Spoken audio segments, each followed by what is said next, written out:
My boyfriend told me I couldn't come to Thanksgiving because his ex-girlfriend was going to be there instead. After I'd spent weeks planning every detail, cooking 3 dishes from his grandmother's recipes and buying a special gift for his mother, I just walked away and never looked back. Let me tell you exactly what happened. My name is Maya Brooks. I'm 28 years old and I work as a UX designer here in Denver, Colorado. By the way, if you're watching this from somewhere else, I'd love to know where you're tuning in from. Drop your city in the comments below. I always find it fascinating how these relationship stories resonate no matter where we live. 2.5 years ago, I met this incredible guy named Alex Chen at a friend's rooftop barbecue in Loti. He was 30, worked as a financial analyst downtown, and had this way of making everyone in the room feel like they were the most interesting person he'd ever met. You know that feeling when someone actually listens to you? Like, really listens? That was Alex. Or at least that's who I thought Alex was. Our relationship felt like something special from the very beginning. We'd spend entire Saturdays exploring the farmers markets in Cherry Creek, Sunday mornings hiking at Red Rocks before the crowd showed up, and weeknight evenings trying every new restaurant that opened in Reno. Alex would hold my hand while we walked through art galleries, and he'd actually engage with the pieces, asking me what I saw in them, how they made me feel. I remember thinking, this is it.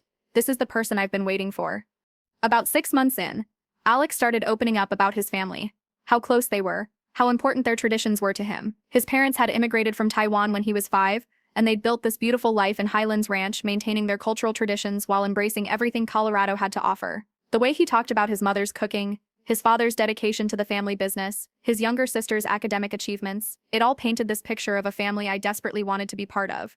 See, I've always been someone who shows love through action. Some people say I love you with words, I say it with effort, with remembering the little things, with showing up. When Alex mentioned offhandedly that his favorite childhood snack was this specific type of pineapple cake from a Taiwanese bakery, I spent 3 weekends learning how to make them from scratch, watching YouTube videos with subtitles, ordering special flour online, until I got them just right. When his car needed new winter tires before ski season, I researched the best deals and scheduled the appointment during his lunch break so he wouldn't have to waste a Saturday. That's just who I am. I pay attention, I take notes, and I follow through.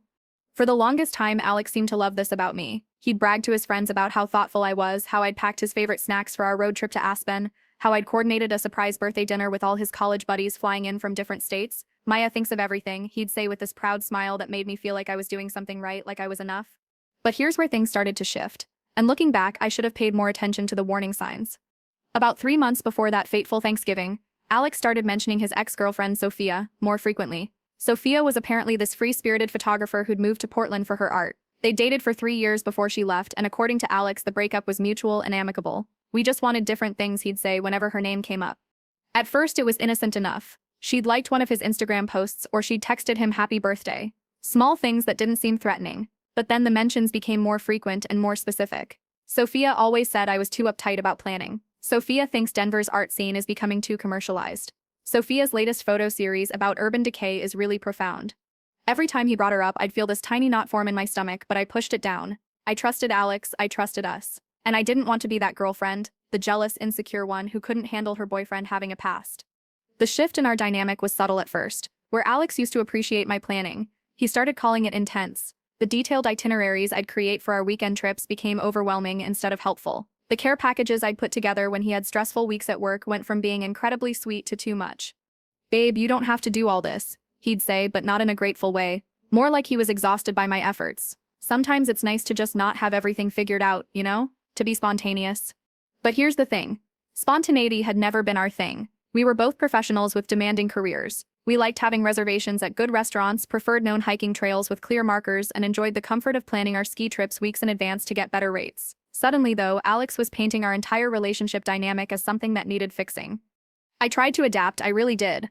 I stopped making detailed weekend plans, started suggesting we just see where the day takes us. But that only seemed to irritate him more. "Now you're trying too hard to not try hard," he said once, and I remember standing in my kitchen feeling like I couldn't win. That's when Sophia announced she was moving back to Denver. Alex told me about it over dinner at our favorite sushi place in Capitol Hill, the one where we'd had our third date. He mentioned it casually, like it was just another piece of news. The way you'd mentioned that your favorite coffee shop was extending their hours. "Oh, by the way, Sophia's moving back to Denver next month. She got a position with the Museum of Contemporary Art." I kept my face neutral, continued eating my salmon roll like my world hadn't just tilted slightly off its axis. "That's nice for her," I managed. "The MCA has an amazing photography collection."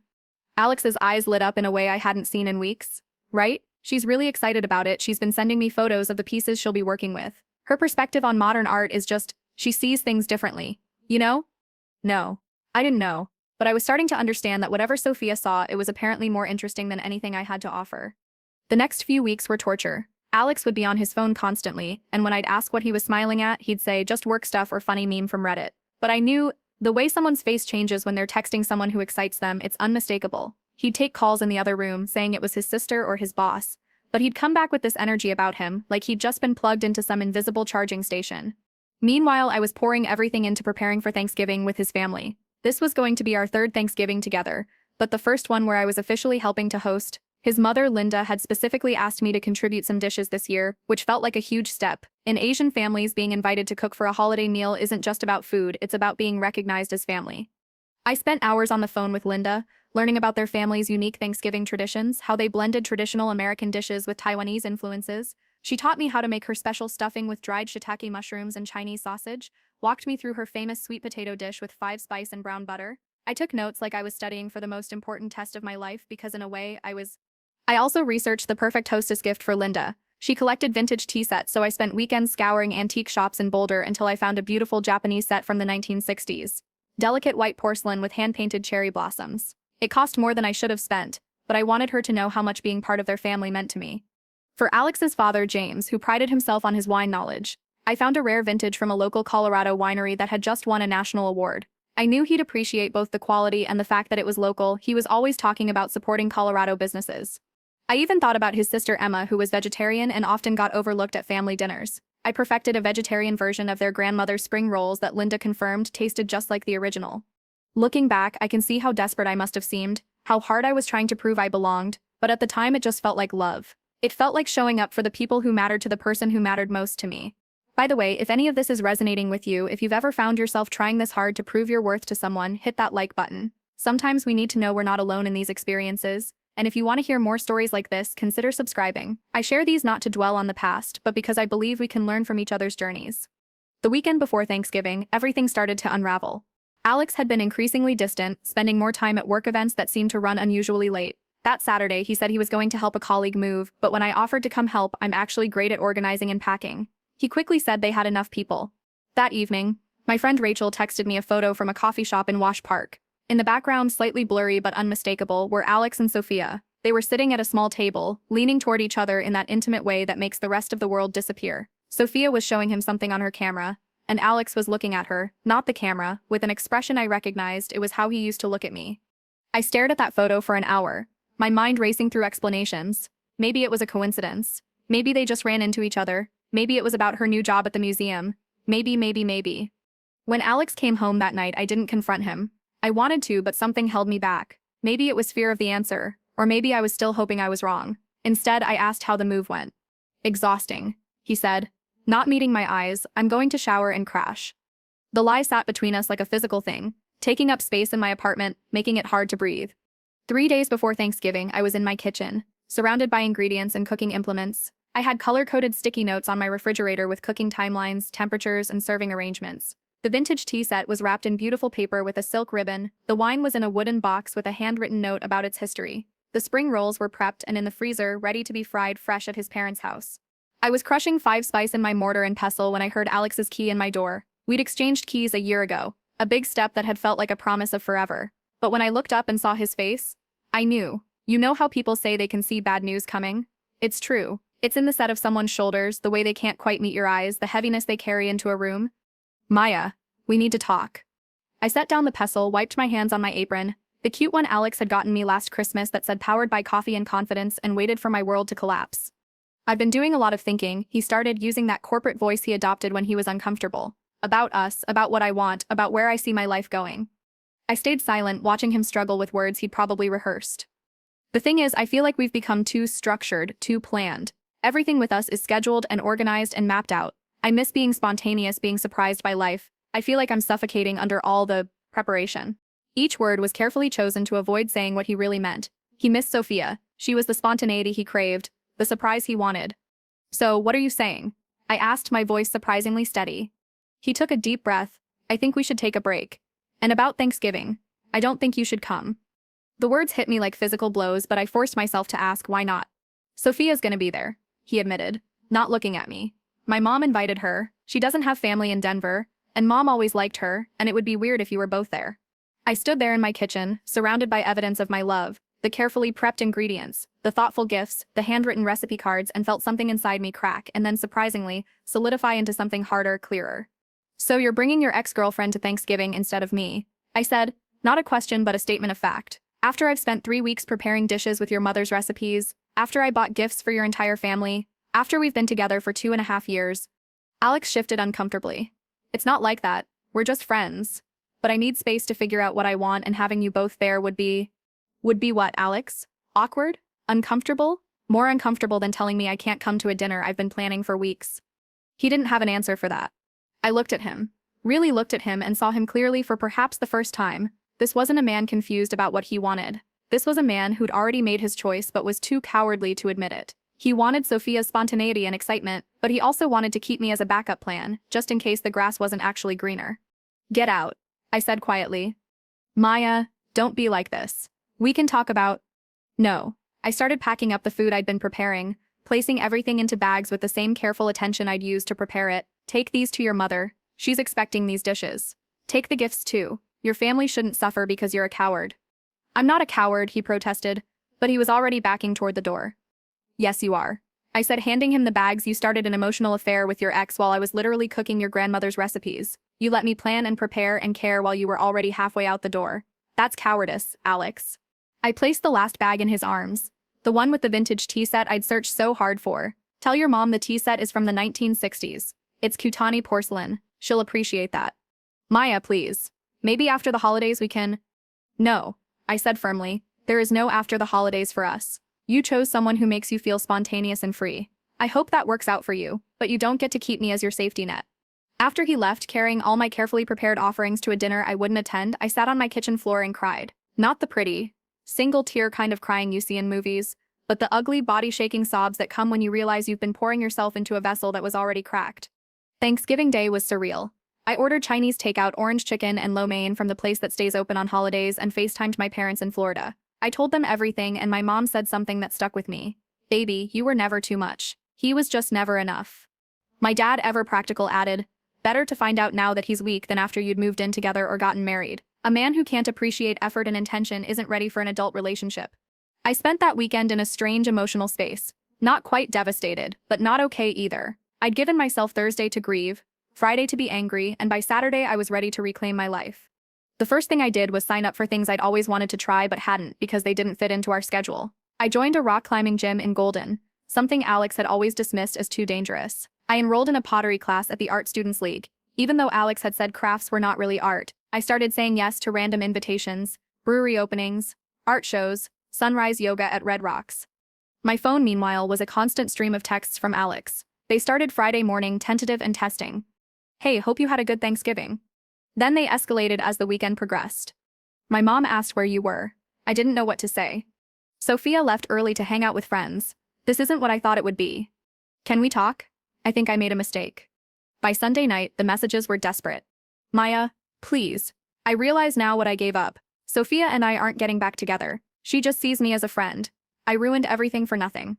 I didn't respond to any of them. What was there to say? He'd shown me who he was, what he valued, and how easily he could discard me when something seemingly more exciting came along. Monday after Thanksgiving, I blocked his number. I also blocked him on all social media, not out of spite but out of self-preservation. I needed to heal without watching his life unfold, without the temptation to check if he and Sophia were together, without the urge to analyze every post for hidden meaning. The next few months were about rediscovering myself. Rock climbing became my therapy. There's something about solving physical problems on a wall that makes emotional problems feel more manageable. In pottery class, I learned to embrace imperfection, to find beauty in the unexpected. My instructor, an older woman named Joan, told me, "Control is an illusion, honey. The clay teaches you that, you can guide it, but ultimately it becomes what it's meant to become." That's where I met Daniel. He was terrible at pottery. Genuinely, hilariously terrible. His bowls looked like abstract art pieces and his mugs couldn't hold liquid without leaking. But he showed up every week with this infectious enthusiasm, ready to fail again with a smile on his face.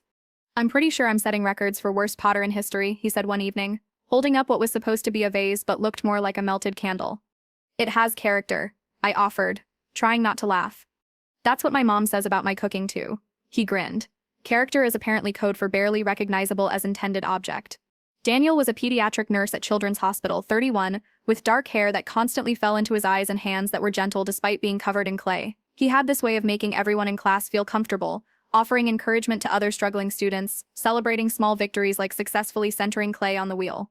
We started talking during class breaks, sharing stories about our weeks. He'd tell me about his young patients, how brave they were, how they taught him about resilience. I'd share my design projects, the challenge of making technology feel human and intuitive. One evening, after I'd finally thrown a perfectly symmetrical bowl, Daniel said, "You're incredibly precise. I bet you're the type of person who has color-coded spreadsheets for everything." Instead of feeling criticized, I laughed. Guilty. I once made a spreadsheet for my spreadsheets. "That's amazing," he said, and I could tell he meant it. I can barely keep track of my shifts without 3 different reminder apps. I genuinely admire people who can organize things. It's like a superpower I don't have. It was such a different response from what I'd grown used to. No judgment, no suggestion that I should be more spontaneous or free-spirited. Just acceptance, even appreciation for who I was. We started getting coffee after class, these easy conversations that stretched for hours. Daniel was genuinely interested in my design process, asking questions about user experience and interface design that showed he was really listening. When I mentioned I was working on an app to help people with chronic illnesses track their symptoms, his eyes lit up. "That could be incredible for my patients," he said. "So many of them struggle to remember all their symptoms between appointments. Can I give you feedback from a medical perspective?" We spent the next 3 hours discussing features, with Daniel offering insights I never would have considered. He didn't try to take over or dismiss my expertise. He added to it, enhanced it, made it better. 6 months after that terrible Thanksgiving, Daniel and I were officially dating. It was nothing like my relationship with Alex, quieter, steadier, more rooted in genuine appreciation for each other rather than trying to fit into some idealized version of what we thought love should look like. Daniel loved my planning. When I created detailed itineraries for our trips to Rocky Mountain National Park, he'd get excited about all the things we'd see. When I researched restaurants based on his dietary restrictions, he was allergic to shellfish. He was touched by the thoughtfulness, not overwhelmed by it. "You make me feel cared for," he told me one evening as we watched the sunset from Lookout Mountain. "I've dated people who expected me to figure everything out, and honestly, it's exhausting. With you, I feel like we're a team." But here's the thing. I'd changed too. My time alone had taught me that planning didn't always have to be perfect. Sometimes Daniel would suggest a spontaneous detour, and instead of feeling anxious about deviating from the plan, I learned to see it as an addition, not a disruption. He taught me that structure and spontaneity weren't opposites. They could complement each other. 1 year after the Thanksgiving disaster, I was in a completely different place emotionally. Daniel and I were hosting our own Friendsgiving, a chaotic gathering of people from pottery class, his coworkers from the hospital, and my climbing buddies. The turkey was slightly dry, someone forgot the cranberry sauce, and Daniel's attempt at pie was charitably rustic. But everyone was laughing, sharing gratitude, creating this beautiful, imperfect moment that no amount of planning could have engineered. That's when I saw Alex again. We were at Whole Foods the day before Thanksgiving, and I was picking up last-minute ingredients. I turned the corner into the baking aisle, and there he was, looking lost in front of the flour selection. He looked older, tired, holding a basket with a sad collection of pre-made items. "Maya," he said, his voice carrying a mix of surprise and something that sounded like regret. "Alex." I nodded. Civil but distant. "You look good," he said. "Happy." "I am," I replied simply. He shifted uncomfortably. "I heard you're with someone new. A nurse?" "Daniel." I confirmed, not offering more information. "That's good. That's really good." He paused, then added, "I'm sorry, Maya, for everything. I was an idiot." I looked at him. This man I'd once planned a future with and felt nothing, not anger, not sadness, not even satisfaction, just a mild sympathy for someone who'd learned a hard lesson. "We wanted different things," I said, unconsciously echoing his old words about Sophia. "It worked out for the best." "Sophia and I," he started, then stopped. "It didn't work out. Turns out spontaneity gets old when you're trying to build a life with someone. She thought I was too boring, too focused on stability. Ironic, right?" It was ironic, but I didn't feel the need to point that out. "I hope you find what you're looking for, Alex," I said, meaning it. Then I grabbed my vanilla extract and walked away, leaving him standing alone in the baking aisle with his basket of pre-made solutions. That evening, Daniel helped me prep for our second Friendsgiving. He was terrible at chopping vegetables, genuinely concerning for someone in the medical field, but he made me laugh with stories about his patients. When I showed him my color-coded cooking schedule, he got genuinely excited. "This is brilliant. It's like a surgical timeline but for dinner. Can I be in charge of timer management?" "You want to manage the timers?" I asked, surprised. "Are you kidding? I love this stuff. At work, everything's chaos and emergencies. This," he gestured at my organized kitchen. "This is soothing. It's like meditation but productive." As we cooked together, badly singing along to Taylor Swift and sneaking tastes of everything, I realized something profound. The right person doesn't just tolerate your way of loving, they celebrate it. They see your spreadsheets and color coding not as neuroses but as love letters. They understand that when you plan every detail, you're saying you matter enough for me to put in effort. Which brings me to now, to this moment, to why I'm sharing this story with you. Tomorrow is Thanksgiving again. 3 years since Alex told me I couldn't come to dinner. Daniel and I are hosting his family this year, and I've spent the last week planning every detail, not out of desperation to impress or fear of not being enough, but out of joy, out of love, out of the simple pleasure of creating something beautiful for people who appreciate it. His mom, Sharon, specifically requested my sweet potato dish, the one I'd originally learned for Alex's family. It's the best I've ever had, she told me. Would you mind teaching me the recipe? His dad, Robert, texted me yesterday, Maya, do you need any help with setup? I know you've got everything planned, but I'm here if you need an extra pair of hands. Not dismissive of my planning, but supportive of it. Daniel's sister called last week. I know you're probably already planned everything, but could you add one more? I'm bringing my new boyfriend, and I really want him to experience one of your amazing dinners. This morning, I found a note from Daniel on my planning spreadsheet. I love how much you care. I love how thoughtful you are. I love that you put this much effort into making people feel special. I love you. And here's what I want you to understand. If you're watching this and you've ever been made to feel like you're too much, too intense, too careful, too thoughtful, you're not too much, you're just with someone who isn't enough.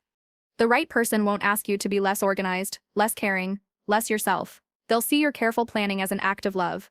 They'll appreciate your attention to detail as a form of devotion. They'll understand that when you remember their favorite foods, research their interests, and plan adventures that consider their comfort, you're not being controlling, you're being loving. I spent months after Alex thinking something was wrong with me, that I needed to be more spontaneous, more easygoing, more chill. But here's what I learned: trying to be someone else's version of perfect will only make you forget who you really are. Daniel doesn't love me, despite my spreadsheets and planning. He loves me because of them, because they represent who I am, someone who cares deeply, who shows up fully, who loves with intention and purpose.